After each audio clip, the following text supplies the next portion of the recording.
اللہ تعالی نے سورہ بقرہ، سورہ مائدہ اور پھر سورہ حج میں تینوں مقامات پر یہ بات بیان کی کہ 6 فرقے ہیں۔ ایک تو اللہ تعالی نے مسلمانوں کا نام لیا، پھر یہودیوں کا، عیسائیوں کا، مجوسیوں کا، صابیوں کا، اور اس کے بعد آخر پہ یہ بتایا سورہ حج میں کہ مشرکین بھی ان میں شامل ہیں، اور اللہ نے یہ فرمایا کہ ان 6 کے درمیان قیامت کے دن وہ فیصلہ کرے گا۔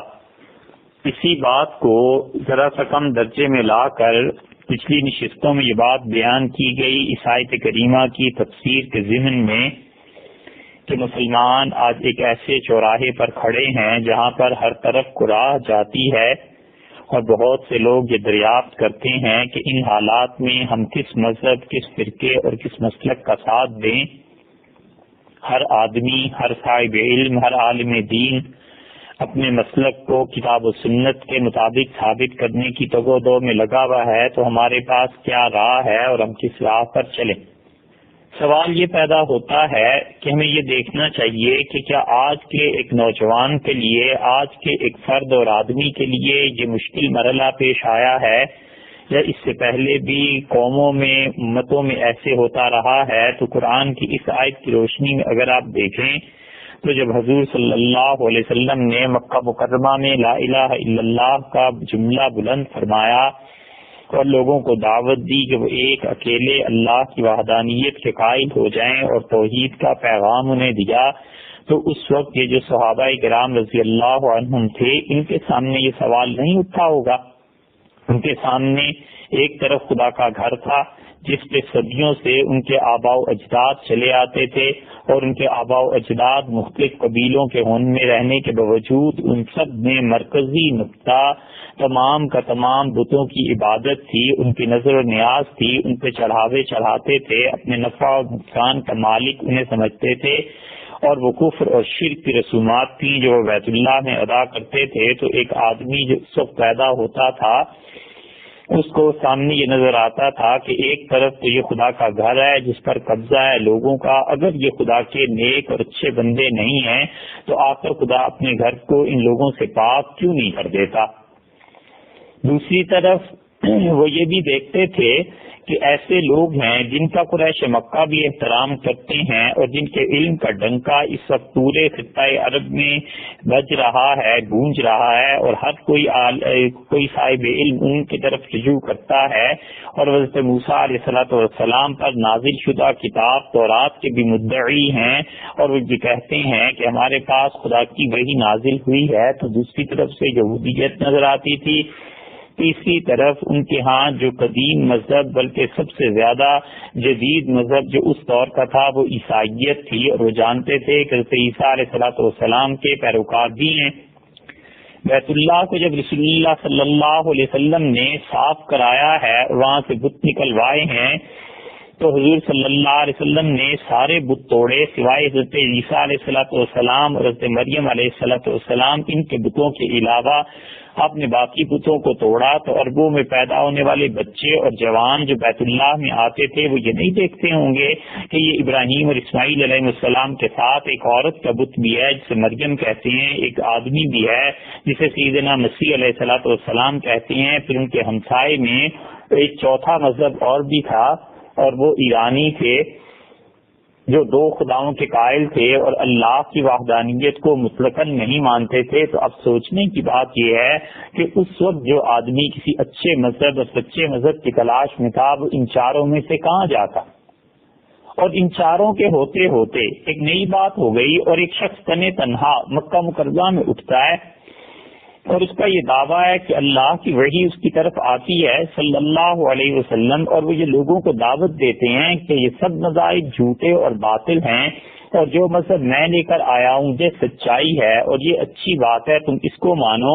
تو ذرا سوچئے ایک آدمی کے لیے کتنا مشکل فیصلہ تھا کہ آخر وہ کہاں جائے، اپنے باپ دادا کے مذہب کو چھوڑ دے جہاں کہ خدا کا گھر ہے بیت اللہ، یہ اس مذہب کو اپنا لے جہاں پر آخری وحی کا دعویٰ کیا جاتا ہے، یعنی حضرت موسیٰ علیہ السلام، یا تیسرے مذہب کو اپنا لے حضرت عیسیٰ علیہ السلام، یا ہمسایہ ممالک کے مذاہب میں چلا جائے ایرانیوں کے ہاں۔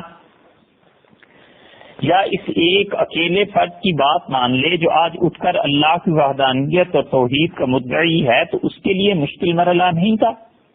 یہ صحابہ کرام رضی اللہ عنہم نے کیسے فیصلہ کیا تھا؟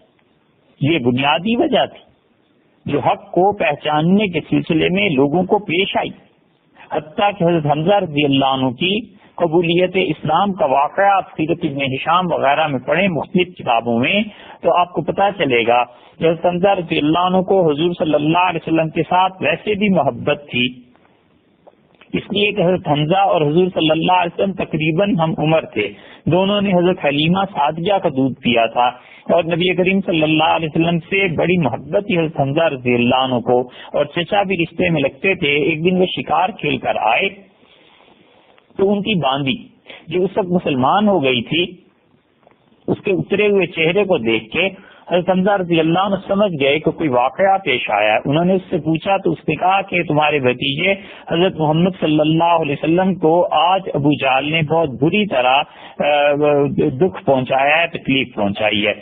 تو حضرت حمزہ رضی اللہ عنہ گئے اور وہ کمان ان کے ہاتھ میں ہی تھی، اور بھری مجلس میں قریش کی انہوں نے جا کر وہ کمان ماری ابو جہل کے سر پہ، حتیٰ کہ ابو جہل کے سر سے خون بہنے لگا، اور ان کا تمہاری یہ ہمت ہو گئی ہے کہ ہم قریشی اور میرا بھتیجا اس پر تم نے ہاتھ آج اٹھایا ہے۔ حضور صلی اللہ علیہ وسلم تک یہ اطلاع پہنچ چکی تھی، اور حضرت حمزہ رضی اللہ عنہ سے ابو جہل نے کہا کہ تم نے اپنا دین چھوڑ دیا، اپنے باپ دادا کے دین سے ہٹ گئے۔ انہوں نے کہا اگر تم یہ سمجھتے ہو تو یوں ہی صحیح۔ اور حضرت حمزہ رضی اللہ عنہ آئے اور آ کے رسول اللہ صلی اللہ علیہ وسلم کے دست مبارک پہ اسلام کو قبول کر لیا۔ جب شام ہوئی اور ان کا غصہ ٹھنڈا ہوا تو بہت سے قریش کے سردار آئے اور انہوں نے کہا تم عجیب بات کرتے ہو، تمہیں اللہ نے اتنے بڑے خاندان سے نوازا ہے، عبد المطلب کا تم خون ہو اور اتنا بڑا تمہارا حلقہ ہے، اور تم ایک بچے محمد صلی اللہ علیہ وسلم کی بات میں آگے اس کے دین کو قبول کر لیا۔ حضرت حمزہ رضی اللہ عنہ نے اس بات کو ان کی سوچا اور ان کے دل میں شکوک اور شبہات نے جنم لیا، اور وہ اٹھ کے سیدھے بیت اللہ کے پاس آئے، اللہ کے گھر میں، اور انہوں نے اللہ تعالیٰ سے تقریباً انہی الفاظ میں دعا مانگی۔ انہوں نے کہا میرے پروردگار جس دین کو میں نے حق سمجھا تھا قبول کر لیا، اور اب یہ لوگ میرے پاس آئے ہیں اور وہ سمجھتے ہیں کہ ان کا دین حق ہے، اے اللہ جو دین سچا ہے مجھے اس کی پیروی نصیب کر۔ اور پھر یہ جذبہ ان کا اتنا بڑھا کہ انہوں نے کہا اللہ ان میں سے جو دین سچا ہے صبح اس دین پر مجھے قائم رکھ۔ اور اگلے دن وہ اٹھے اور ان کا دل پورے کا پورا ایمان کے نور سے تو خیر پہلے ہی منور ہو گیا تھا، سکون اور اطمینان سے بھر گیا، اور اللہ نے حضرت حمزہ رضی اللہ عنہ کو اسلام کی جھولی میں لا کے ڈال دیا۔ بس ٹھیک اسی طرح آج کے دور میں جب انسان دیکھتا ہے کہ مختلف مذاہب ہیں، مختلف مسالک ہیں، مختلف فرقے ہیں، تو اسے کیا کام کرنا چاہیے؟ وہ کام کرنا چاہیے جو حضرت حمزہ رضی اللہ عنہ نے کیا، اور حضور صلی اللہ علیہ وسلم نے اس کام کو مزید آسان بنا دیا۔ دیکھیے آپ کے اتنے مختلف مذاہب میں کس مذہب کو چنا جائے، لوگوں میں آخر یہ جستجو پیدا ہوتی تھی اور وہ اختلاف سے گھبراتے تھے اور وہ ڈرتے تھے کہ کسی مسلک کی پیروی کریں، اور خدا نہ خواستہ بعد میں پتا چلے کہ یہ مسلک تو حق کا تھا ہی نہیں، تو عمر برباد ہوئی، اللہ کے یہاں پہنچ کر وہاں بھی جہنم اور سزائیں ملی، تو فائدہ کیا ہوا؟ نبی کریم صلی اللہ علیہ وسلم اس مشکل کو سمجھتے تھے، اسی لیے انہوں نے وہ بات کہی جو مسلم کی روایت میں آتی ہے۔ حضرت عائشہ رضی اللہ عنہ کہتی ہیں کہ کان نبی صلی اللہ علیہ وسلم اذا قام من اللیل، حضور صلی اللہ علیہ وسلم رات کو نماز تہجد کے لیے جب کھڑے ہوتے تھے تو اللہ اکبر کے بعد اللہ سے یہ دعا مانگتے تھے۔ ایک روایت میں آیا ہے کہ حضور صلی اللہ علیہ وسلم جب تہجد سے فارغ ہو جاتے تھے تب یہ دعا مانگتے تھے۔ نبی کریم صلی اللہ علیہ وسلم تہجد میں خاص طور سے یہ دعا مانگتے تھے، کبھی نماز کے اندر کبھی نماز کے باہر، اور عرض کرتے تھے اللہ تعالیٰ کی بارگاہ میں اللہم الہ جبرائیل و میکائیل، اے اللہ، اے میرے اللہ، اور اے جبریل امین کے پروردگار، میکائیل اور اسرافیل علیہ الصلوۃ والسلام کے پروردگار، اللہ کے تین ان فرشتوں کا نام دیا جن فرشتوں سے زندگی کی نمو ہے. سیدنا جبریل امین علیہ الصلوۃ والسلام وہ اللہ کے ایسے مکرم فرشتے ہیں جو وحی لاتے رہے انبیاء علیہ الصلوۃ والسلام پہ، اور اس وحی پہ پوری روحانی زندگی کا دار و مدار تھا. حضرت میکائیل علیہ الصلوۃ والسلام کا نام رسول اللہ صلی اللہ علیہ وسلم نے لیا اس لیے کہ اللہ نے زمین پہ بارش اور روئیدگی کا یہ نظام جن فرشتوں کے مقرر کیا ہے، جن فرشتوں کے حوالے کیا ہے، جن فرشتوں کو مقرر کیا ہے، ان کا سربراہ اللہ نے حضرت میکائیل علیہ الصلوۃ والسلام کو بنایا. اور تیسرے فرشتے اسرافیل علیہ الصلوۃ والسلام جن کے سور پھوٹنے سے لوگ مریں گے اور پھر ساری دنیا جب مر جائے گی تو دوبارہ زندگی اور حیات شروع ہو گئی. اس لیے رسول اللہ صلی اللہ علیہ وسلم نے یہاں پر جبریل امین کا نام نہیں لیا، بلکہ اللہ تعالیٰ کے سے یہ عرض کیا کہ اے میرے پروردگار، اور ان تین فرشتوں کے نام لیے جو تین فرشتے زندگی پر دلالت کرتے ہیں، نور پر دلالت کرتے ہیں اور نمو پر دلالت کرتی ہیں. ان تینوں فرشتوں کا نام لے کے عرض کیا کہ فاطر السماوات والارض، اے آسمانوں کے پیدا کرنے والے اور زمین کے پیدا کرنے والے بغیر مثال کے. یعنی اس سے پہلے اللہ اس کائنات میں آسمانوں اور زمین جیسی کوئی بھی تخلیق نہیں تھی کہ کوئی یہ کہے کہ اللہ نے اس تخلیق کو دیکھ کر کوئی تخلیق کر دی. اللہ پہلے بھی خالق تھا، اللہ ان چیزوں کا بھی خالق ہے، اور بغیر مثال کے اس نے اتنے بڑے بڑے آسمان اور ایسی زمین پیدا فرما دی. عالم الغیب والشہادہ، اے پروردگار جو تو غیب کو بھی جانتا ہے، بن دیکھی چیزیں بھی اور دیکھی بھی چیزیں بھی.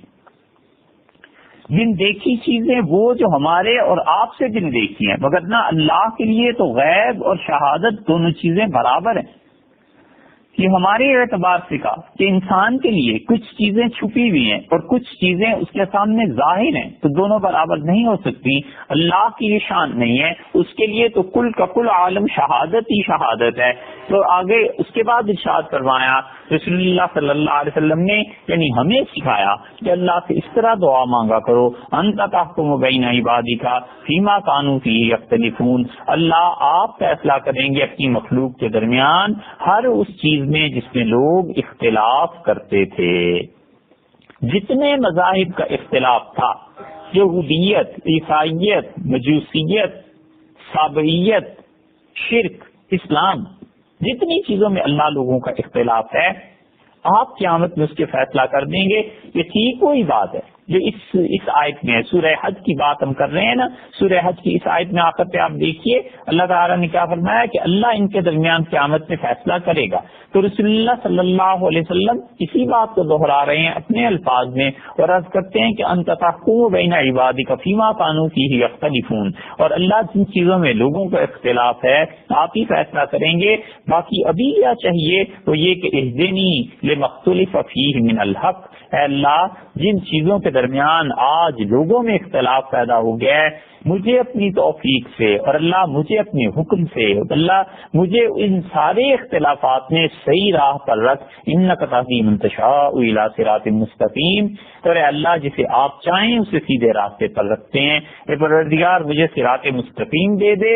ان اتنے فرقوں کے درمیان یہاں پر حق ہے، اللہ مجھے وہاں لے جا. اور بلا شبہ تیری ذات ہے جو اپنے بندوں کو صحیح راہ پر چلاتی ہے. حل اب بھی یہی ہے کہ اللہ تعالیٰ سے یہ دعا مانگتا رہے. حضرت حمزہ رضی اللہ عنہ نے اپنے متعلق مانگی تھی. آج ہر آدمی کو چاہیے جس کو بھی کسی مسلک اور کسی چیز کے بارے میں شبہ ہے، ہمت کرے، اٹھے، رات کے آخری پہر میں تہجد پڑھے، اللہ سے مانگے. اتنا ہی ڈر ہے اپنی آخرت کا اور اتنی ہی طلب ہے صحیح راہ کی اور اس مشکل کو حل کرنے کی اور اس کا سوال کا جواب پانے کی کہ کون سا مسلک حق پر ہے. تو بھائی خود بھی تو محنت کرے نا، سارا بوجھ دوسروں پہ کیوں ڈالنا ہے. اللہ تعالیٰ سے رات کو اٹھ کے عرض کرے، 40 دن 2 مہینے مسلسل نماز پڑھے تہجد کی اور اللہ سے یہی مانگتا رہے. پھر دیکھیے اس کا دل کہاں جمتا ہے، پھر دیکھیے وہ کس طرف کو جاتا ہے. اچھا بھائی اس کے نتیجے میں فرض کر لیا کہ اسے پھر بھی ہدایت نہیں ملی تو قیامت میں اللہ تعالیٰ کی بارگاہ میں یہ عرض کر سکے گا باوجود اس کے کہ اللہ کو علم ہی ہوگا اور اللہ کو علم ہے، پھر بھی عرض کر سکے گا کہ میرے پروردگار میں تو تجھ سے سیدھی راہ مانگتا ہی رہا. میں تو ان فرقوں کے اختلافات میں جو تجھ تک پہنچنے والی راہ تھی میں نے تو محنت کی، عرض کرتا رہا باقی مالک تیرے فیصلے ہیں، تو جو چاہے سو کرے، تیرے فیصلوں پر کس کی ہمت ہے کہ نظر ثانی کر سکے. اس لیے رسول اللہ صلی اللہ علیہ وسلم جب رات کو اٹھتے تھے تہجد کی نماز میں اور کبھی اس کے بعد یہ عرض کرتے تھے اللہ تعالی کی بارگاہ میں اللہم الہ جبریل و میکائیل و اسرافیل فاطر السماوات والارض عالم الغیب والشہادۃ انت تحکم بین عبادک فیما کانوا فیہ یختلفون اہدنی لما اختلف فیہ من الحق باذنک انک تہدی من تشاء الی صراط مستقیم.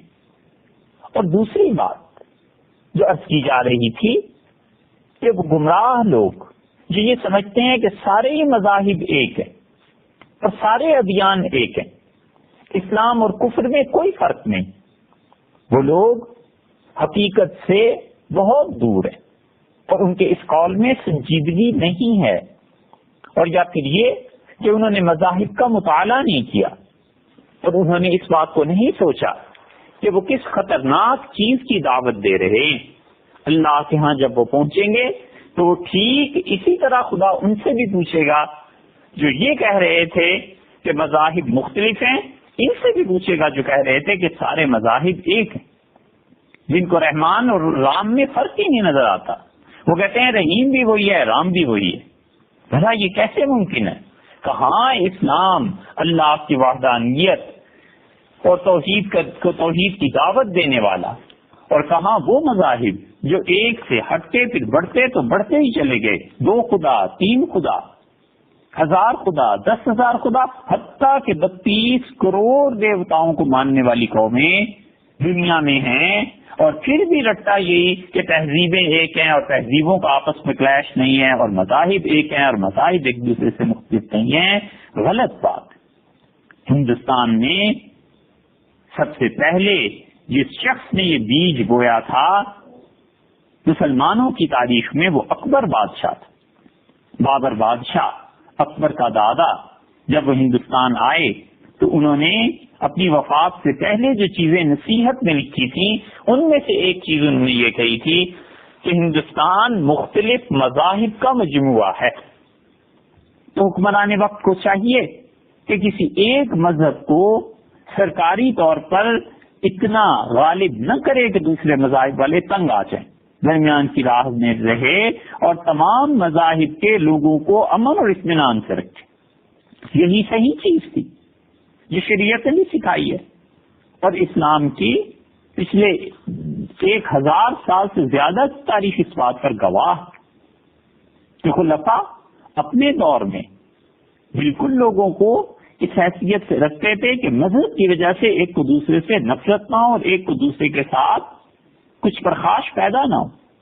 سیدنا عمر رضی اللہ عنہ بیت اللہ میں بیٹھے تھے اور ایک عیسائی اٹھتا ہے اور اٹھ کے کہتا ہے کہ میرے ساتھ یہ غلط حرکت ہو گئی ہے، لوگوں نے مجھے لوٹ لیا ہے، پیسے کا نقصان پہنچایا ہے. اور امیر المومنین رضی اللہ عنہ غصے میں ہیں اور وہ فرماتے ہیں کہ تمہیں پتہ ہے کہ جتنے بھی عیسائی اور یہودی یہاں پر رہتے ہیں یہ سب کے سب لوگ میں نے انہیں پناہ دے رکھی ہے اور میں ان کے حقوق کا محافظ ہوں. حضرت عمر رضی اللہ عنہ کا ایک جملہ عز الدین بن عبد السلام نے نقل کیا ہے. وہ کہتے ہیں امیر المومنین رضی اللہ عنہ کہتے تھے میرا کام سوائے اس کے کچھ نہیں ہے لوگوں کہ میں تمہاری دعائیں اللہ تک پہنچنے سے روکنے کی کوشش کرتا ہوں. کیسی گہری بات انہوں نے کی. اس کا مطلب یہ تھا کہ جب تم پر ظلم ہوگا اور تمہیں انصاف نہیں ملے گا اور تمہارے حقوق پورے نہیں ہوں گے تو تم یقیناً خلیفہ وقت کے لیے بد دعائیں کرو گے اور مظلوم کی بد دعا اللہ تعالیٰ اس پر اپنا غضب نازل کرتا ہے. تو عمر کا یہ کام ہے کہ لوگوں کی بد دعاؤں کو روکتا رہے کہ لوگ اس کے لیے کوئی اپنے ہاتھ نہ اٹھائے. سیدنا عمر رضی اللہ عنہ کو اتنا خلافت کے بوجھ کا احساس تھا کہ یہ کوئی چھوٹی سی بات نہیں. تو بابر بادشاہ نے تو یہ لکھا تھا. اس کے بعد آ گئے ہمایوں، اور ہمایوں بڑے پڑھے لکھے آدمی تھے، ان کے زمانے میں علم کا چرچا تھا.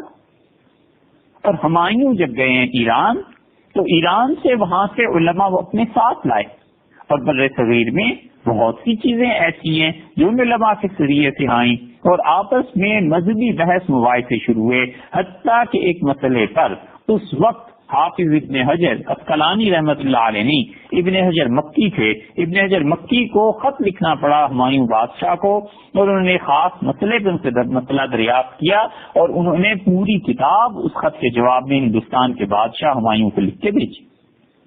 اور ہوتے ہوتے جب اکبر کا دور آیا تو اکبر کو یہی بات سکھائی گئی کہ تم تمام مذاہب کا خیال رکھو، اور اس پہ ہندو مت کا اتنا غلبہ ہوا کہ اس نے اسلام کو کھلے عام تنقید کا نشانہ بنانا شروع کیا۔ اللہ کی کتاب کی توہین، حضور صلی اللہ علیہ وسلم کے متعلق نازیبا جملے، اللہ تعالیٰ پر اعتراضات، یہ سب کی سب چیزیں سامنے آ گئی۔ جہانگیر اس معاملے میں کچھ نرم پڑا، لیکن اس کے باوجود جہانگیر، اس کے دل میں گنجائش تھی، اس کا باپ جیسی اس نے تعلیم و تربیت کی تھی اس کی وجہ سے ہندوؤں کے ساتھ اس کے تعلقات تھے۔ اور اس کے بعد جب شاہ جہان آیا تو شاہ جہان بادشاہ نے اگرچہ بہت سی چیزیں ایسی کی ہیں جو اسلام اور مسلمانوں سے خاص تعلق رکھتی تھی، لیکن شاہ جہان بادشاہ کی مزاج پر سب سے زیادہ اثر انداز اس کا بیٹا دارا ہوا، اور یہ دارا اپنے دادا پردادا یعنی اکبر کی بات لے لیں تو اکبر پر چلا گیا تھا۔ جس طرح اکبر نے دین الہی ایجاد کیا، اسی طرح دارا شکوہ یہ چاہتا تھا کہ ہندوستان میں تمام دین ایک کر لے۔ اس کا دین عیسائیت تھا، اس کا دین ہندو مت تھا، اس کا دین برہمنیت تھی، اس کا کچھ بھی دین تھا، مگر جو کچھ وہ لوگوں سے کہتا تھا اس کا اسلام سے کوئی تعلق نہیں۔ اور پھر بات دارا شکوہ تک ہوتی، پھر بھی کوئی بات تھی، دارا شکوہ کا یہ سمجھنا کہ وہ حکمران بن جائے اور پورے بر صغیر کو ہندو بنا کر رکھتے، یہ بات لوگوں کے لیے کیسے گوارا ہو سکتی تھی؟ اور جو شخص سب سے بڑا اس راہ میں رکاوٹ بنا، اور جس شخص نے اکبر کے بیج جو بوئے ہوئے تھے اور دارا شکوہ جو اس پودے پر پھل لانا چاہتا تھا، سب سے بڑی ہستی جو اس کے سلسلے میں رکاوٹ بنی، بقول علامہ اقبال مرحوم کے، وہ اورنگزیب رحمت اللہ علیہ تھے۔ اور بس اورنگزیب کا یہی جرم تھا، اس جرم کی وجہ سے وہ اتنا بدنام ہوا کہ دنیا میں کوئی شخص شاید متاخرین میں اتنا بدنام ہو، اتنی لمبی قرارداد جرم ہے اس اورنگزیب رحمت اللہ علیہ کی کہ شاید کوئی مجرم اتنا بڑا نہ ہو جتنا اورنگزیب بڑا مجرم انہوں نے بنا کے رکھ دیا۔ بے اختیار وہ مثال یاد آتی کہ ایک پادری اٹھا اور اس نے پورے یورپ میں ہر جگہ جا جا کر یہ بات سنائی کہ تمہارے یہاں کتب خانے تھے، تم اتنے پڑھے لکھے تھے، اور اسکندریہ جب فتح ہوا ہے تو مسلمانوں کے خلیفہ عمر رضی اللہ عنہ نے تمہارے کتب خانے چلا دیے تھے بس۔ اور مسلمانوں سے اتنی نفرت اس نے پیدا کر دی کہ اس کی وجہ سے یہ صلیبی جنگیں شروع ہو گئیں۔ اور اگر سلطان صلاح الدین ایوبی رحمت اللہ علیہ کے ذریعے خدا اس سنت کی مدد نہ کرتا تو جو کئی صدیوں بعد ہونا تھا وہ کئی صدیوں پہلے ہو گیا ہوتا۔ ایسے لگتا تھا، آپ اس زمانے کی تاریخ اٹھا کر دیکھیں، تو سیریز نے جو کیا ہے یہ ایسے لگتا ہے جیسے کوئی آدمی آ کر ان کے ایک ایک بچے، بڑے، جاہل، بوڑھا، عالم، شریف، نیک، ہر ایک کے کان میں کہہ گیا ہے کہ عمر رضی اللہ عنہ اتنا برا آدمی تھا، عمر نے یہ کر دیا تھا، عمر نے وہ کر دیا تھا۔ بس ٹھیک یہی حال اورنگزیب کے ساتھ بھی ہوا، اور عالمگیری کی بدنامی کا قصہ حضرت عمر رضی اللہ عنہ کے قصے سے کچھ کم نہیں ہے۔ اتنی لمبی فرد ہے کہ ایک جرم اس کا ثابت نہیں ہوتا، دوسرے جرم پہ آ جاتے ہیں، دوسرا ثابت نہیں ہوتا، تیسرے پہ آ جاتے ہیں۔ دنیا کا بڑے سے بڑا مجرم بادشاہوں میں کوئی نہیں ہوگا جتنا کہ اورنگزیب کو مجرم قرار دیتے ہیں۔ کیا کیا آخر اورنگزیب نے؟ اعتراض کرتے ہیں کہ باپ کو قتل کر دیا، قید کر دیا، شاہ جہان کو قتل کر دیا۔ ارے بھائی، شاہ جہان کا قتل انبیاء علیہ الصلوۃ والسلام میں سے کسی کا قتل تھا؟ بھائیوں کو قتل کر دیا، دکن میں اسلام تھا ان ریاستوں کو مٹا دیا، ہندوؤں کو ستایا، بت خانے گروا دیے، اور مرہٹوں کو جو چھیڑا ہے تو وہ تو پھر کسی کے قابو میں ہی نہیں آئے۔ اور اس طرح اورنگزیب نے معاذ اللہ ایسی حماقت کا ثبوت دیا کہ اس نے سینکڑوں برس کی مغلیہ سلطنت کو تباہ کر دی۔ اورنگزیب بس اس وقت اچھا ہوتا جب وہ ایک مذہب کا پرچار اور پیروکاری کرتا اور وہ یہ کہتا کہ تمام مذاہب ایک۔ اور یہ نہیں دیکھتے کہ جس کی عدالت کے آپ بن گاتے ہیں شاہ جہان بادشاہ، تو شاہ جہان بادشاہ نے کیا کیا تھا؟ اس نے اپنے باپ جہانگیر سے بغاوت نہیں کی تھی، اور جہانگیر نے بغاوت میں شاہ جہان کو کہا کہ میں تب تم پر اعتبار کر سکتا ہوں جب اپنے بیٹوں کو میرے پاس یرغمال رکھواؤ۔ کیا یہ تاریخ اس بات کو بھلا دے گی؟ کون سا مؤرخ ہے جو یہ نہیں لکھتا کہ شاہ جہان نے اپنے دونوں بیٹے دارا شکور اور اورنگزیب دونوں جہانگیر کے پاس یرغمال رکھوا دیے، دادا کیا پوتے یرغمال بن گئے کہ اب یہ قابو میں آیا ہے، اور شاہ جہان پھر نتیجہ یہ کہ بغاوت نہیں کر سکا، اور جب جہانگیر کا انتقال ہوا ہے تو 10 سال کے تھے یہ بچے جب واپس آئے ہیں شاہ جہان کے پاس۔ شاہ جہان نے بھی اپنے باپ سے بغاوت کی، اورنگزیب نے تو وجہ بتائی کہ میں کیوں بھائیوں کو قتل کر رہا ہوں، شاہ جہان نے اپنے بھائیوں اور بھتیجوں کو قتل نہیں کروایا۔ شاہ جہان کا بھائی شہریار جہانگیر کا بیٹا، شاہ جہان کے بھتیجے ہوشنگ، تحمورس، شاہ جہان کے بھائی دانیال کے بیٹے خود شاہ جہان کے حکم سے قتل کیے گئے۔ اپنے ہاتھ سے شاہ جہان نے لکھا کہ در این ہنگام کے آسمان آشوب طلب و زمین فتنہ جو است۔ اب جبکہ زمین و آسمان میں فتنہ اور فساد برپا ہو گیا ہے اور ملک میں امن کی حالت یعنی خراب ہو گئی ہے، اگر داور بخش کسر خسرو و برادر او و شہریار و پسران شاہزادہ دانیال و آوارہ صحرائے عدم ساختہ دولت خانرہ از توضع خاطر و شورش دل فارغ سازند۔ اگر تم لوگ داور بخش جو خسرو کا بیٹا ہے اور اس کے بھائی شہریار ان دونوں میرے بھتیجوں کو اور دانیال میرے بھائی کے بیٹوں کو قتل کرو تو اس سے حکمران وقت کو پریشانی سے نجات ملے گی، دل کو اطمینان حاصل ہوگا، ثواب دید کریم تر خواہد بود، اور مصلحت اس وقت یہی ہے کہ ان بھتیجوں کو قتل کر دیا جائے۔ چنانچہ 1037 میں پوری تعمیل ہوئی اس کی، اور ان سارے شہزادوں کو قتل کر دیا گیا، اور شہریار اور دانیال کے بیٹے جو تھے ان کا کوئی قصور نہیں ثابت کر سکی تاریخ، بس شاہ جہان کو خوف تھا کہ آگے چل کر میرے بھتیجے تخت و تاج کے لیے اٹھ کھڑے ہوں گے اور پھر ایسے ہو جائے گا اور ایسے ہو جائے گا۔ انہوں نے تو تاریخ ثابت نہیں کر سکتی کہ کبھی شاہ جہان کے منہ پہ تو کیا اس کے پتے پشت بھی کہا ہو کہ ہم حکومت لے لیں گے۔ اورنگزیب بدنام ہے، 1 سال کے اندر 65 بت خانے تاریخ گن کے دیتی ہے کہ شاہ جہان نے منہدم کرا دیے، اور شاہ جہان نے شاہ ایران کو جو خط لکھا اس خط میں نہایت فخر سے یہ واقعہ بیان کیا ہے، اور یہ ہم ایسے ہی نہیں ہوا میں کوئی بات اڑا رہے ہیں۔ عبدالحمید لاہوری شاہ جہان کے دربار کے مورخ تھے، شاہ جہان نے اپنے دربار میں خاص طور پہ لاہور کے عبدالحمید کو رکھا اور کہا ہماری ساری تاریخ لکھو کہ ہم کیا کیا کر رہے ہیں، اور اس نے خط نقل کیا ہے کہ بادشاہ نامہ اس کی کتاب ہے، آپ دیکھ لیجئے بادشاہ نامہ، پڑھیے اسے۔ پر ہم پڑھیں کیوں؟ ہم وہ راہ کیوں نہ چلیں جو ہماری پچھلی 9-10 پشتیں چلتی آ رہی ہیں اور وہ سنائی، بس سن لیا شاہ جہان ایسا، شاہ جہان اورنگزیب ایسا اور اورنگزیب ایسا۔ شاہ جہان نے عباس صفوی کو خط لکھا ہے اور اس میں اس واقعے کو بڑے فخر سے لکھا ہے۔ بادشاہ نامہ میں آپ دیکھ لیجیے گا کہ وہ کہتا ہے کہ ہم نے 65 ہندوؤں کے مندر توڑوا دی۔ اورنگزیب نے کیا قصور کیا؟ اگر یہی قصور تھا تو اورنگزیب سے بھی پوچھ لیجیے کہ بھئی تم نے اپنے باپ کو کیوں قتل کروا دیا۔ عالمگیر کے جرائم میں سب سے بڑا جرم جو اب تک ہندو مورخین لکھتے چلے جاتے ہیں، اور اس کے اثر سے نتیجہ یہ کہ ہمارے یہاں کورسز میں جو اورنگزیب عالمگیر پر کتابیں پڑھائی جاتی ہیں، ہمارے بچوں کو بھی یہی سکھایا جاتا ہے اور یہی اسکولز میں آج کل پڑھایا جاتا ہے کہ اورنگزیب اتنا بڑا مجرم تھا۔ اس کا ایک جرم لے لیتے ہیں سب سے پہلے، سب سے بڑا جرم جو تمام جرائم کا مجموعہ قرار دے دیے وہ یہ ہے کہ عالمگیر نے ہندوؤں کے جتنے میلے ٹھیلے تھے ان پہ پابندی لگا دی تھی۔ اچھا صاحب، اور کیا کیا؟ اور یہ کہ ہندوؤں کو ملازمت سے نکال دیا تھا۔ اور تیسرا جرم یہ کہ اس نے ہندوؤں کے تعلیمی ادارے بند کرا دیے۔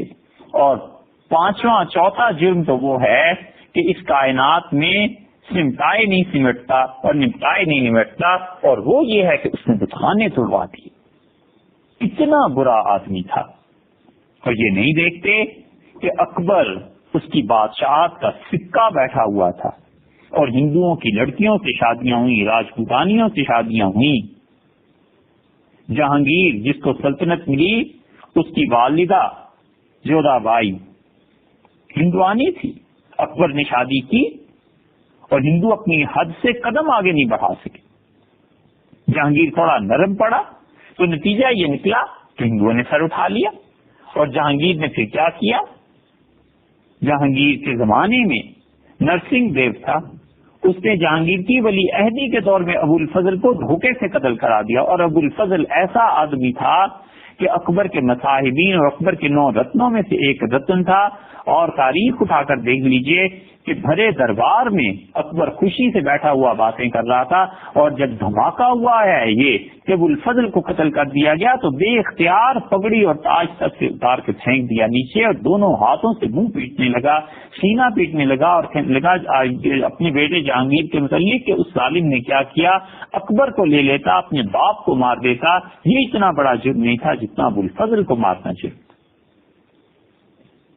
اور جہانگیر نے نرسنگ دیو کو اشارہ کیا اور اس نے کہا کشمیر سے واپس جا رہے ہیں ابو الفضل، اور ابو الفضل کو لے لو، اور جب یہ مارا جائے گا تو باپ کی سلطنت پر زد پڑے گی اور باپ پھر پریشان ہوگا، اور باپ کو سمجھ آئے گی کہ بیٹا جو ہے وہ کس خون سے تعلق رکھتا ہے۔ نتیجہ یہ نکلا کہ جب جہانگیر خود سلطنت پر بیٹھا ہے تو اس نے اسی نرسنگ دیو کو بلایا اور کہا تم نے جو اس زمانے میں خدمت انجام دی تھی، ابو الفضل کو دھوکے سے قتل کرایا تھا، وہ پیسہ کہاں گیا؟ نرسنگ دیو نے بتایا کہ سارا پیسہ اور خزانہ جو اس زمانے میں لوٹا تھا وہ میرے پاس محفوظ ہے۔ اس نے کہا کیا ارادہ ہے؟ اس نے کہا حضور اجازت دیں تو متھرا میں ایک بت خانہ بنانا ہے۔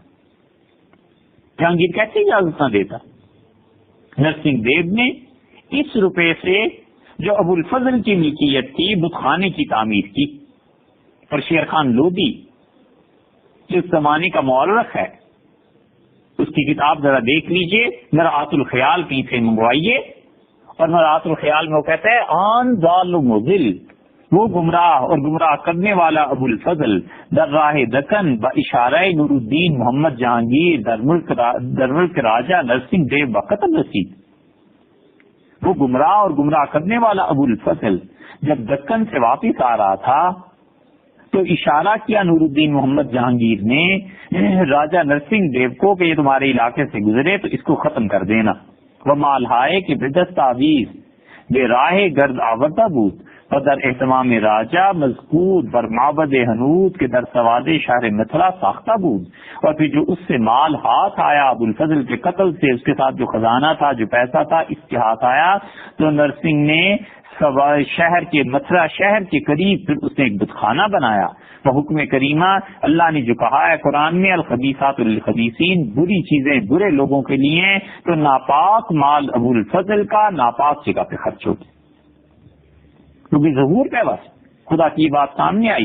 آخر عام بت خانہ نیز بتیشہ حکم حضرت عالمگیر بادشاہ بخاک برابر شد، اور پھر یہاں تک نوبت پہنچ گئی کہ یہ لوگ تو دنیا سے چلے گئے، اور حضرت عالمگیر سلطان اورنگزیب رحمت اللہ علیہ کی جب سلطنت آئی تو انہوں نے کہا کہ اس بت خانے کو خاک میں مٹی میں ملا دیا جائے، یہ سب ظلم اور تعصب کی بنیاد پر قائم کیا گیا۔ اکبر کے زمانے میں کوئی نیا بت خانہ نہیں بنا، جہانگیر اس میں تعصب تھا۔ کوٹ کانگڑا کی فتح کے حالات آپ پڑھیے، جہانگیر کہتا ہے میں نے یہاں آ کر گائے ذبح کرنی شروع کی ہے، اور کہتا ہے میں بڑا خوش ہوں اس پہ کہ ہماری مملکت میں اب گائے ذبح ہونے لگی ہے، ہندوؤں کا اثر کم ہوا ہے۔ لیکن یہ حقیقت ہے کہ اس کے زمانے میں بنارس میں 76 نئے بت خانے تعمیر ہوئے اور ہندوؤں کا ظلم بڑھنا شروع ہو گیا۔ نوبت جہاں تک پہنچی کہ شاہ جہان کا دور جو آیا ہے، اکبر اور اکبر کے بعد جہانگیر اور پھر شاہ جہان جب آئے ہیں تو شاہ جہان کے دور میں ہندو مسلمان لڑکیوں کو جبرن اٹھا کر اپنے گھر ڈال لیتے تھے، مسجدوں کو توڑ دیتے تھے، اپنی عمارتیں بنا لیتے تھے۔ ہم کہیں اور کیوں جائیں، بادشاہ نامہ ہی کیوں نہ پڑھ لیں عبدالحمید لاہوری کا؟ شاہ جہان نے اپنے زیر سایہ اس تاریخ کو مرتب کروایا ہے، شاہ جہان نے خود اس تاریخ کو لکھوایا ہے۔ اور عبدالحمید لاہوری کہتے ہیں کہ چورایات جلال بحوالی گجرات پنجاب رسید، جب بادشاہ شاہ جہان گجرات پہنچے جمع سادات و مشائخ عن قصبہ استغاثہ نمودن، تو وہاں کے علماء اور مشائخ انہوں نے فریاد کی، انہوں نے ارادہ کیا کہ بادشاہ سلامت کو شکایت کریں گے کہ کفار نابکار حرائر و امائے مومنہ را در تصرف تارن، کہ یہاں کے ہندو اتنے جرت مند ہو گئے ہیں کہ مسلمان آزاد لڑکیاں اور باندیاں ان سب کو انہوں نے قبضے میں لے لیا، چند ازینان مساجد بتعدی در امارات خود در آوردہ، اور ان میں ایسے ظالم بھی ہو گئے ہیں جنہوں نے مسجدوں کو مسمار کر کے اپنی گھر اپنی عمارتیں بنا لی ہیں۔ شاہ جہان نے یہ سنا بنا براں شیخ محمود گجراتی کے از رسم دانش بہرہ درست، اس بات کو سننے کے بعد شیخ محمود گجراتی کو مقرر کیا گیا کہ اگر یہ بات ثابت ہو جائے تو مسلمان عورتوں کو ہندوؤں کے گھروں سے نکال کر مسلمانوں کو واپس پہنچائیں، اور جو مساجد اور عمارات انہوں نے تعمیر کی ہیں جدا سازد انہیں الگ کر دیا جائے، وہ مطابق حکم بعمل آوردہ۔ اور انہوں نے جب اس حکم پر عمل کرنا شروع کیا گجرات میں، ہفتاد حرہ و جاریہ مومنہ را از تصور کفرہ فجرہ بر آورد، تو 70 مسلمان بچیاں ہندوؤں سے نکال کر انہوں نے مسلمانوں کے حوالے کی۔ وہ ہر جا کے مسجدیں در زیر عمارت حنود در آمد آبود، اور ہر جگہ جہاں مسلمانوں کی مسجد تباہ کر کے ہندوؤں نے اپنی چیزیں بنا لی تھی، انہوں نے کچھ جرمانہ ہندوؤں پر کیا، اور اس کے بعد بدستور سابق مسجد صاف، تو پھر انہوں نے اس کے بعد مسجد بنوائی۔ پس ازاں کے ای ماجرا با مسامع جلال رسید، اور پھر یہ ہوا کہ مسلمانوں کی مسجدیں بنائی گئیں، اور جب یہ چیز بادشاہ سلامت تک پہنچی تو انہوں نے حکم دیا کہ جہاں جہاں ملک میں ہندوؤں نے مسلمان لڑکیوں کے ساتھ ایسا کیا ہے، ان سب مسلمان بچیوں کو واپس ان کے گھروں میں پہنچاؤ۔ بادشاہ نامہ کی پہلی جلد آپ دیکھ لیں، یہ سلطان شاہ جہان کے 7ویں سال کا قصہ ہے۔ 7 سال ابھی تو اسے بادشاہ بنے ہوئے تھے۔ شاہ جہان کیسا مسلمان تھا؟ اس میں جوش تھا، ہمت تھی، اور اپنے 6 سال میں اس نے بنارس کے جتنے جدید تعمیر شدہ بت خانے تھے سب گروا دیے، لیکن اس کے باوجود ہندوؤں کا یہ زور تھا کہ وہ عمارتیں بنوا لیتے تھے۔ لیکن شاہ جہان نے اب اس کی تاریخی غلطی کو کوئی نہیں پوچھتا، وہ بدنام نہیں ہو سکتا، اس نے کیوں نہیں ہندوؤں کو سزا دی؟ اس نے صرف یہ کیا کہ مسلمان بچیوں کو حوالے کر دیا اور معمولی جرمانے لگا کے کہا کہ مسجدوں کو دوبارہ تعمیر کر لو، بدستور مسجدیں بن گئی۔ لیکن شاہ جہاں اس زور و قوت کے ساتھ حکمرانی کرتے کرتے آخر پھر کیا ہو گیا، یہاں سے قصہ اور طرح سے شروع ہوتا ہے، وہ یہ کہ اپنی زندگی کے آخری سالوں میں بڑی بری طرح اپنے بیٹے دارا شکوہ اور اپنی بیوی کی محبت میں گرفتار ہو گیا، اور دارا شکوہ کے ہاتھ میں آ گیا۔ حال یہ تھا کہ دارا شکوہ خط لکھتا تھا، اور اتنا زبردست خط اس نے ملا لیا تھا اس کی تحریر کے ساتھ کہ لوگ شاہ جہان کی تحریر میں اور دارا شکوہ کی تحریر میں فرق نہیں کر سکتے تھے۔ آج بھی دارا شکوہ کے ہاتھ کی تحریر اور شاہ جہان کے ہاتھ کی تحریر ہے، اور تحریر والوں سے پوچھیں فرق کرنا دشوار ہے۔ دارا شکوہ نے ایسے کر دیا تھا، اعلانیہ ہندو پن کا اظہار کرتا تھا، اور ہندوؤں کی مذہبی کتابوں کا اس نے ترجمہ کیا، اور اس ترجمے میں صاف کہتا ہے کہ قرآن اصل میں ہندوؤں ہی کی کتاب ہے۔ اس کی عبارت پڑھ دیں، کہتا ہے عظیم خلاصہ کتاب قدیم کہ بے شک و شبہ اولین کتب سماوی، باتوں کا خلاصہ یہ ہے کہ سب سے پہلی کتاب جو بلا شک و شبہ آسمانی کتاب ہے، وہ سرچشمہ بحر توحید است، اور جس میں اللہ تعالیٰ کی توحید کے چشمے ہمیں نظر آتے ہیں، خدا کی توحید کے چشمے یہاں سے پھوٹ رہے ہیں، وہ ہندوؤں کی یہ کتاب ہے، وہ قدیم است، اور خدا کی سب سے قدیم کتاب یہ ہے انہ لقرآن کریم، قرآن کریم تو ہندوؤں کی یہ کتاب ہے، فی کتاب مکنون، یہ چھپا ہوا علم ہے، لا یمسہ الا المطہرون، پاک لوگوں کے علاوہ کوئی اسے ہاتھ نہیں لگا سکتا، تنزیل من رب العالمین، اور یہ وہ قرآن ہے جو اللہ نے آسمانوں سے نازل کیا ہے۔ اصل تو قرآن یہ ہے۔ یہ کہتے ہیں دارا شکوہ، آگے سنیے، یعنی قرآن کریم در کتاب است، کیا کتاب پنہا است، میری مراد قرآن سے ہے۔ یہ ساری آیات اللہ نے قرآن کے بارے میں نازل کی ہے نا۔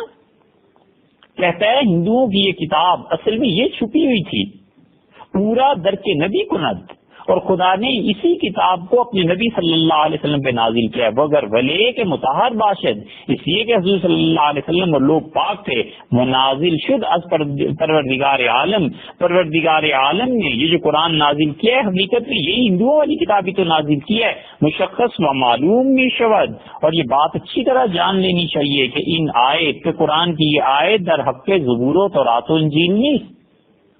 خدا نے زبور، تورات اور انجیل کے متعلق یہ نہیں کہا اس آیت میں کہ اسے پاک ہو کے چھوا کرو، اصل سر پوشیدنی اصل ان کتابت، خدا کا یہ حکم ہندوؤں کی اس کتاب کے نازل بارے میں نازل ہوا ہے کہ یہ وید جو ہندوؤں کے ہیں انہیں وضو کر کے پاک ہو کے چھونا چاہیے، وہ آیت ہے قرآن مجید بے عینہی در آن یافتنی شود، اور قرآن کا جو حکم ہے ہندوؤں کی اس کتاب پر پورا اترتا ہے۔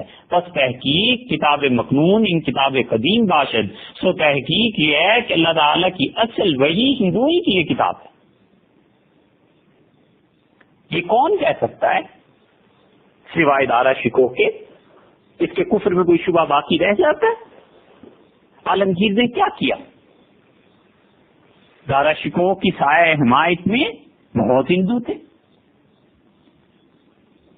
دارا شکو کی حمایت میں بڑے بڑے لوگ تھے، اور دارا شکو اپنی تربیت کے لیے جن لوگوں کو اپنے ساتھ رکھتا تھا وہ کون لوگ تھے؟ آپ نے تاریخ اٹھا کر دیکھ لیے۔ دارا شکو بیعت ہو گیا تھا باقاعدہ ایک ہندو جوگی سے، بابا لال گرو شاہ جہان کے زمانے میں تھے، اور شہزادہ دارا شکو ان کا مرید تھا، اور لالا جی داس جو تھے یہ بابا لال گرو کے چیلے تھے۔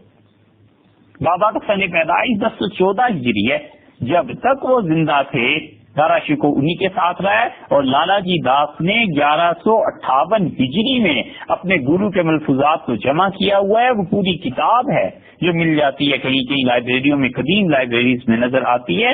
تو یہ دارا شکو مرید بھی ہندوؤں کا، اور دارا شکو کا جو اسٹیٹ سیکرٹری جس کو اس نے نامزد اپنے لیے کیا ہوا تھا کہ میں بادشاہ بنوں گا تو تمہیں بناؤں گا داس ولی، اور رائے بندرا، اور اوپر سے کتاب بھی جو ہندوؤں کی ہے، کہتا ہے اصل قرآن یہ ہے۔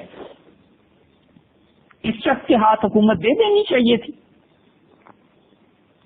اور شاہ جہان بادشاہ اس کی قید میں محبت کی وجہ سے اپنے بیٹے کو سر چڑھا رکھا تھا، کیا پورا ہندوستان کافروں کے ہاتھ چلا جاتا اور پورے ہندوستان میں مسلمانوں کے ساتھ یہ دارا شکو یہی کرتا کہ مساجد کو توڑوا دیتا اور قرآن پہ پابندی لگا دیتا، اور یہ اس کفر کو پھیلاتا کہ اگر اللہ کو منظور نہ ہوتا تو اس بر صغیر میں سب لوگ رام رام جپ رہے ہوتے، اللہ کا نام لینے والا کوئی نہ رہتا۔ اورنگزیب کے تھوڑے احسانات ہندوؤں کو ملازمت سے الگ کر دیا۔ ارے بھائی اورنگزیب نے کب یہ کیا ہے؟ بات صرف اتنی سی ہے کہ محکمہ مالیات میں ہندو مقرر ہوتے تھے کیونکہ میتھمیٹکس میں بہت اچھے تھے، اگرچہ مسلمان بھی تھے، لیکن ہندوؤں نے رشوتیں لینا شروع کر دی تھی۔ مذہب سے کوئی تعلق نہیں تھا سلطان اورنگزیب رحمت اللہ علیہ کے اس حکم کو کہ انہوں نے کہا ہر جگہ چنان قرار یافت۔ یہ خیال میں آتا ہے کہ جملہ پیشکارانے دفتر دیوانی و بخشیان سرکار یک پیشکار مسلمان و یک ہندو مقرر می نمودہ باشن۔ میرے خیال میں یہ آتا ہے سلطان نے فرمایا اورنگزیب رحمت اللہ علیہ نے کہ حکومت کے جتنے بھی مالی معاملات ہیں سب کے سب ایک مسلمان اور ایک ہندو دو آدمیوں کو سپرد کیے جائیں، ٹیکس کی وصولی ہے، اندراج ہے، پیسے کا جمع کرنا ہے، ایک ہندو ہوگا ایک مسلمان ہوگا، یہ سب مل جل کر کام کریں تاکہ ہندوؤں کی رشوت خوری پر پابندی لگائی جا سکے۔ اس سے مذہب کا کیا تعلق ہے؟ اورنگزیب نے حکومت نہیں چلانی تھی، لیکن بات یہ ہے کہ چہرہ جتنا بھی خوبصورت ہو، مصور اگر دشمن ہو جائے اور قلم اس کے ہاتھ میں ہو، تصویر وہ کھینچ اور بنا رہا ہو جو دشمن ہے، تو خوبصورت چہرے کو بھی بدصورت ہی دکھاتا ہے۔ یورپ پہ جتنے مورخین ہیں اس پہ لگ گئے ہیں کہ عالمگیر نے فلاں جگہ سے ہندوؤں کو نکال دیا، عالمگیر نے کہا ہندوؤں کو تو کوئی عہدہ دینا ہی نہیں، ہم چند ایک نام لیتے ہیں، یہ کون تھے اور کس کو کہاں پر سلطان اورنگزیب نے مقرر کیا ہوتا؟ راجہ بھیم سنگھ تھا، راج سنگھ مہانا اور مہارانا تھے اودے پور کے، اودے پور کے مہارانا راج سنگھ کے بیٹے تھے راجا بھیم سنگھ، اس کے سگے بھائی تھے رانا جے سنگھ. ان دونوں کو 38ویں سال میں جب 38 سال مکمل ہو گئے تھے سلطان اورنگزیب رحمۃ اللہ علیہ کو سلطنت سنبھالے ہوئے، تو انہوں نے 5-5 ہزار فوجی جوان ان کے نیچے دے دیے اور کہا کہ تم میری مملکت میں قائم رہو، فوج میں لڑنا ہے. اندر سنگھ تھا، جے سنگھ مہارانا 43 ہجری میں 2000 فوجیوں پہ اسے مقرر کیا. راجا مان سنگھ تھا، راجا روپ سنگھ اس کا بیٹا، اس کو 45ویں سال میں 3000 تک فوجی، پہلے تھوڑے دیے پھر بڑھائے پھر اتنا اعتبار کیا کہ 3000 فوجی اس کے اندر میں دے دیے. اورنگزیب انسانوں کو پرکھ کے بات کیا کرتا تھا. بشن سنگھ تھا، کنور کشن سنگھ کا بیٹا، اور اسے 400 سواروں پہ مقرر کر دیا. 20 سے زیادہ آدمی گنے جا سکتے ہیں. مہارانا اودے پور کے بیٹے، ان کے بھائی، ان کے عزیز بھتیجے بھانجے، کس کس کو اورنگزیب نے عہدہ نہیں دیا. اورنگزیب کا قصور کیا تھا؟ یہ کہ اس نے میلوں پر پابندی لگا دی تھی ہندوؤں کے. اس میں کوئی شبہ نہیں کہ وہ صحیح بات کرنے والا روکھا انسان تھا. ناچ گانے سے اسے کوئی دلچسپی نہیں تھی. شراب اور مختلف عیاشیاں جو حکمران کیا کرتے ہیں، سلطان اورنگزیب رحمۃ اللہ علیہ اس سے بہت پرے تھے. اور جب سے تیموریوں نے سلطنت سنبھالی تھی، بڑے بڑے گویے دربار میں رہتے تھے. عام سن نہیں تھا، اکبر کے گویے نہیں تھے، باوجود اس کے کہ اورنگزیب رحمۃ اللہ علیہ فن موسیقی میں کمال رکھتے تھے. ایک موقع پر کسی کو انہوں نے راگ بجاتے ہوئے دیکھ لیا تو ہنس پڑے اور فرمایا کہ اتنی عمر بیت گئی اسے راگ بجانا نہیں آیا. اور جب اس نے ایک ترب لگائی تو کہا اب یہ ایسی غلطی ہوئی ہے کہ اس کو آخر تک ٹھیک نہیں کر سکے گا. تو لوگوں نے کہا، انہوں نے کہا یہ سب کچھ پڑھ لکھ کے ہی چھوڑ رکھا ہے. اتنا علم اس شخص میں تھا. تیموری ہمیشہ اپنے دربار میں گویے رکھتے تھے، اور اورنگزیب عالمگیر نے جب سلطنت سنبھالی تو انہوں نے کہا بس 3 کی چھٹی کرا دو. انہوں نے کہا گویے کوئی دربار میں نہیں رہیں گے، گانا بجانا دربار سے ختم کرو، کام کرو. اور دوسرے انہوں نے ملک الشعراء کا عہدہ ختم کر دیا. انہوں نے کہا یہ شاعری کے ذریعے بادشاہوں کی شانوں میں قصیدے پڑھ پڑھ کے جو سرکاری خزانوں کو لوٹا جاتا ہے اور جو بادشاہوں کا دماغ خراب ہوتا ہے، ختم کرو اس شعراء کے عہدے کو. اور جتنے علم نجوم کے ماہر تھے اور علم نجوم کے ذریعے مغل بادشاہ ان سے فالیں لیا کرتے تھے، احکامات نکلواتے تھے. سلطان نے کہا نفع اور نقصان اللہ کے قبضے میں، نجوم والے دربار میں آتے رہے، پرانے زمانے سے چلے آ رہے ہیں، ہم ان کے لیے وظیفے مقرر کر دیتے ہیں، مگر خبردار میرے معاملات میں دخل نہ دیں اور نہ مجھے بتائیں کہ ستارہ کہاں سے چلا ہے اور کس برج میں پہنچا ہے، میں سب خوب جانتا ہوں. 1078 میں انہوں نے حکم دیا کہ گویے دربار سے نکال دیے، ملک الشعراء کا عہدہ ختم کر دیا اور نجومیوں کو چھٹی دے دی. اور دربار میں جو طریقہ تھا سلام کرنے کا، رکوع تک چھپ کے سلام کرتے تھے، بادشاہ نے کہا ختم کرو. اورنگزیب نے کہا اللہ کا حق بنتا ہے، رکوع اور سجدہ اس کا حق ہے، جو کچھ میرے باپ دادا نے شروع کروایا تھا سب غلط ہے، اس کو ختم کرو. اکبر بادشاہ نے جھروکے میں بیٹھنا شروع کیا اور ہوتے ہوتے ایک ایسا فرقہ پیدا ہو گیا خوشامد پرست، جنہوں نے یہ کہنا شروع کیا کہ جب تک بادشاہ کی صبح زیارت نہ ہو جائے اس وقت تک کھانا پینا ہی حرام.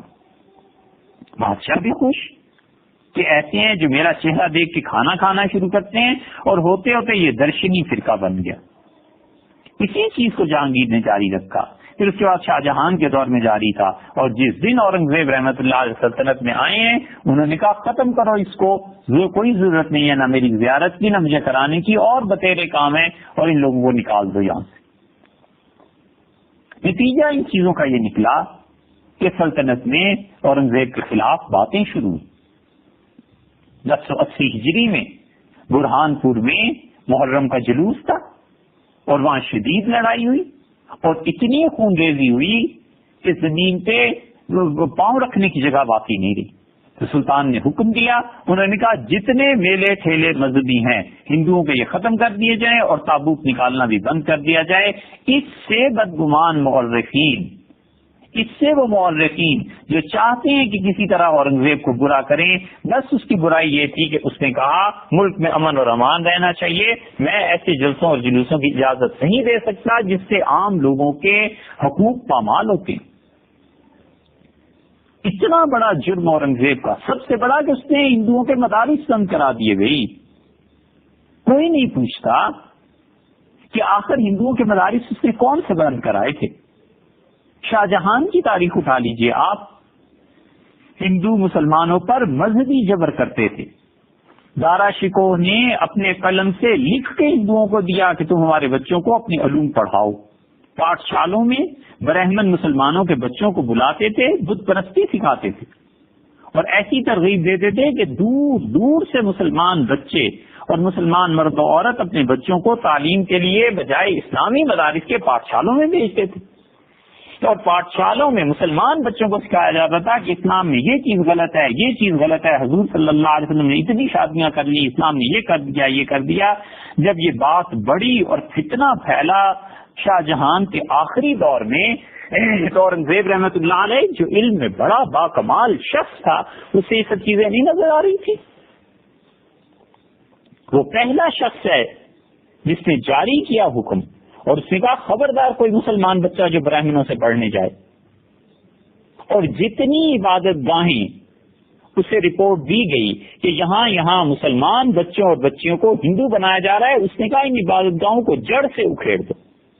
معاصر عالمگیری میں لکھا ہے کہ برض خداوند دین پرور رسید کے در صوبہ ٹھٹھ و ملتان خصوصاً بنارس بادشاہ دین پناہ کو معلوم ہوا اورنگزیب رحمت اللہ علیہ کو کہ ٹھٹھا میں جو اب سندھ میں ہے، ملتان جو اب پاکستان میں ہے، اور بنارس، یہ جو برہمن ہیں انہوں نے اپنے ہاں مدارس کھولے ہیں، وہ تدریس کتب باطلہ اشتغال دارند، اور انہوں نے باطل دین کی کتابیں پڑھانی شروع کی ہیں۔ وہ راغبان و طالبان از ہنود و مسلمان مسافت ہائے بریدہ طے نمودہ، اور علم کے شوقین بچے چاہے وہ مسلمان ہیں چاہے وہ ہندو ہیں، دور دراز سے مسافتیں طے کر کے آتے ہیں تاکہ آ کے اس علم کو حاصل کریں، جہتے تحصیل علوم شوم ان نامناسب علوم کو حاصل کریں، نزد آن جماع گمراہ بھی آئین، اور یہ اس طرح ان کو گمراہ کر رہے ہیں۔ احکام اسلام نظام با ناظمان کل صوبہ جات صادر شد۔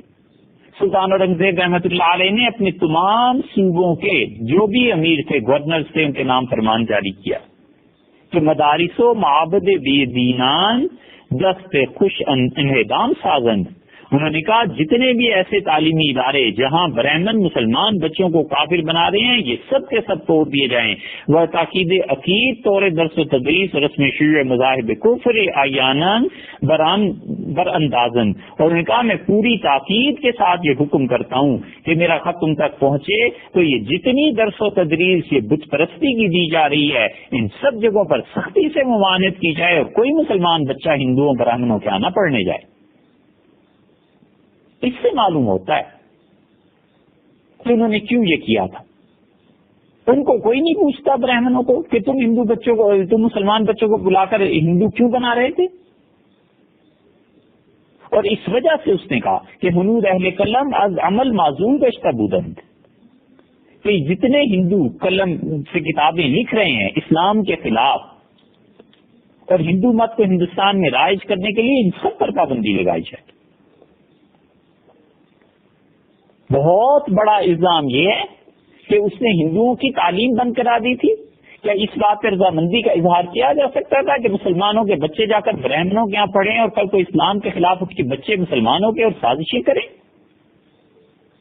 اگر یہ اگر اورنگزیب نہ ہوتا تو اکبر نے جو ڈھیل دے دی تھی اس کا سد باب کیسے ہو سکتا تھا؟ اورنگزیب عالمگیر رحمت اللہ علیہ نہ روکتے تو پوری مغلیہ سلطنت میں بنگال سے لے کے اور کلکتہ سے لے کے اور خیبر تک اور نیپال تک یہ فساد پھیل گیا تھا۔ ایک بہت بڑا الزام کہ اس نے بت گرا دیے، بتوں کو توڑ دیا. اور نہیں سوچتے کہ خلفائے راشدین رضی اللہ عنہ کے زمانے سے دنیا میں سینکڑوں شہر ہیں جو مسلمانوں نے فتح کیے، مملکتوں کی مملکتیں مسلمانوں کی فوج نے اسلام کی گود میں لا کے ڈال دی. کہیں ایسا ہوا ہے کبھی بھی کہ مسلمانوں نے جا کے بتوں کو توڑا ہو؟ حضرت معاویہ رضی اللہ عنہ کے دور میں بت مال غنیمت میں آئے، حضرت معاویہ رضی اللہ عنہ بتوں کو توڑنے سے منع فرما دیا. انہوں نے کہا ہندوستان بھیج دو، ہندو اس کی پوجا کرتے ہیں، وہ اپنے خدا سمجھ کے خرید لیں گے، اور جو پیسے وہاں سے ملیں وہاں سے تلواریں خرید کر دارالحکومت میں واپس بھجواؤ شام میں. مسلمانوں نے تو بت نہیں توڑے. کوئی ایک واقعہ بھی ایسا ملتا ہے؟ یہ مشہور جگہ افغانستان کی جہاں پر بتوں کو توڑا گیا ہے، کیا نام ہے اس کا، بہرحال وہاں پہ صحابہ رضی اللہ عنہ نے اسے فتح کیا تھا، اور وہاں آئے اور صحابہ کرام رضی اللہ عنہم نے ایک آنکھ ایک بت کی نکالی ہندوؤں کو بٹھا کے اور کہا یہ دیکھ لو ہم نے اس لیے کیا ہے کہ تمہیں پتا چلے کہ نفع اور نقصان اللہ کے علاوہ کسی کے قبضے میں نہیں. اور پھر آنکھ انہوں نے اس کی جگہ لگائی اور چپ کر کے چلے گئے. تبلیغ جتنی ہوتی تھی وہ یہ ہو گئی بس، اب آگے کوئی مانے نہ مانے وہ جانے اور اللہ جانے. صحابہ کرام رضی اللہ عنہ نے ایسے نہیں کیا. شمس الائمہ سرخسی رحمۃ اللہ علیہ کو پڑھنا چاہیے، انہوں نے اس موضوع پہ لکھا ہے کہ حنفیوں کا مسلک کیا ہے. کسی ایک عبادت گاہ کو مسلمانوں نے توڑا ہو کبھی نہیں ہوا. تو عالمگیر ایسا شخص ہو سکتا تھا کہ وہ اسلام کو نہ سمجھتا ہو. واقعے کی اصل کیا ہے؟ اصل بات اتنی سی ہے کہ مسلمانوں میں جو مسجدیں تھیں آہستہ آہستہ ہندو اس پہ قبضہ جماتے جا رہے تھے،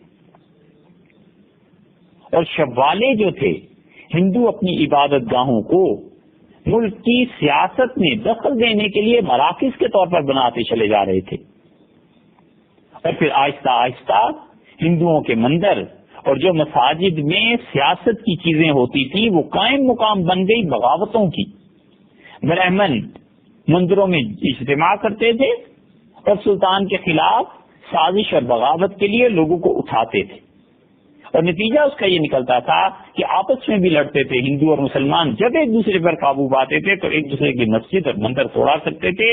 ہندو راجاؤں نے جب قوت اور اقتدار حاصل کیا مسجدیں فنا کر دی اور زمین کو ہموار کر دی. یہ چیزیں ہوتی رہی ہیں اور اس بڑے پیمانے پر ہوئی ہیں، اس بڑے پیمانے پر ہوئی ہیں کہ مسلمانوں کے لیے آرام سے عبادت کرنا بعض جگہ پر دشوار ہو گیا تھا. عالمگیر نے جب ان تعدیوں کو روکا ہے اور عالمگیر نے کہا رحمت اللہ علیہ نے کہ یہ منظر کی آڑ میں جو کچھ ہمارے خلاف کیا جا رہا ہے میں اس کو برداشت نہیں کر سکتا، تو 1090 ہجری میں 12واں برس تھا سلطان اورنگزیب رحمت اللہ علیہ کو حکومت سنبھالے ہوئے. تو انہوں نے کہا کہ مسلمانوں کو ہندو اپنے مذہبی علوم نہیں پڑھا سکتے. تمام وہ مندر جن کے متعلق ثابت ہے کہ وہ حکومت وقت کے خلاف بغاوتیں کرتے ہیں ان مراکز کو توڑ دیا جائے. ایک مہینہ نہیں گزرا تھا کہ متھرا میں ہندوؤں نے بغاوت کر دی اور سلطان اورنگزیب رحمت اللہ علیہ نے عبد النبی خان کو بھیجا اور کہا متھرا کو سنبھالو. اور متھرا میں جب وہ گئے ہیں انہیں ہندوؤں نے مار دیا. 1080 ہجری میں بنارس کا بت خانہ تھا کاشی ناتھ، اور متھرا کا وہ بت خانہ جس کا ابھی ذکر کیا ہے نا کہ ابوالفضل کی لوٹ مار سے بنوایا گیا تھا. سلطان نے کہا یہ بڑے مراکز ہیں ہمارے خلاف بغاوتوں کے، منظم کرو انہیں. تو آپ غور کر لیجئے کہ کہاں شریف مسلمان عورتوں کو جبرن گھر میں ڈال دینا، اور دارا شکو جو قرآن کو کہتا تھا کہ تو اصل میں خدا نے چرا کر ہندوؤں کی کتابوں سے نازل کیا تھا اور رسول اللہ صلی اللہ علیہ وسلم سے نازل کیا تھا کہ وہ پاک تھے بس. اور عالمگیر 12 برس تک حکمران رہے، اور 12ویں سال میں جا کر انہوں نے دیکھا کہ مذہبی تعلیم برہمن حد سے ہی بڑھتے جا رہے ہیں اور مسلمان بچوں کو ہندو کرتے چلے جا رہے ہیں. عالمگیر نے اس لیے یہ توڑوائے تھے. 25 برس تک بادشاہ عالم سلطان جہاں اورنگزیب رحمت اللہ علیہ دکن میں رہے ہیں، اور پورے دکن میں ہزاروں بت خانے تھے. ہم چیلنج کرتے ہیں کسی تاریخ میں ایک حرف نکال دو کہ عالمگیر اورنگزیب رحمت اللہ علیہ نے دکن میں کسی بت خانے کو تباہ کیا. الورا کا مشہور مندر ہے نا، سینکڑوں بت تصاویر ہیں، سب کچھ ہے. دھوکہ کہاں دیتے ہیں انگریز اور ہندو مورخ؟ وہ کہتے ہیں عالمگیر نے بت خانے گرائے، اس وجہ سے پبلک نے مسئلہ میں بغاوت کر دی. ہم کہتے ہیں بغاوت ہوئی تھی اس لیے گرائے گئے تھے. بات اتنی سی ہے. وہ کہتے ہیں نہیں، پہلے بت خانے گرائے ہیں پھر بغاوت ہوئی ہے. ہم کہتے ہیں تاریخ سے ثابت کرو. بھائی بت خانے ہی اگر گرانے تھے تو متھرا اور بنارس کی کیوں تھے؟ حیدرآباد دکن جہاں 25 سال رہے ہیں وہاں کیوں نہیں بت خانے گرا دیے؟ حتیٰ کہ جہاں اورنگزیب رحمت اللہ علیہ دفن ہے وہاں گرد و پیش میں دیکھ لو چند میل کے فاصلے پہ کیسے کیسے بت خانے، کچھ نہیں کسی نے کہا.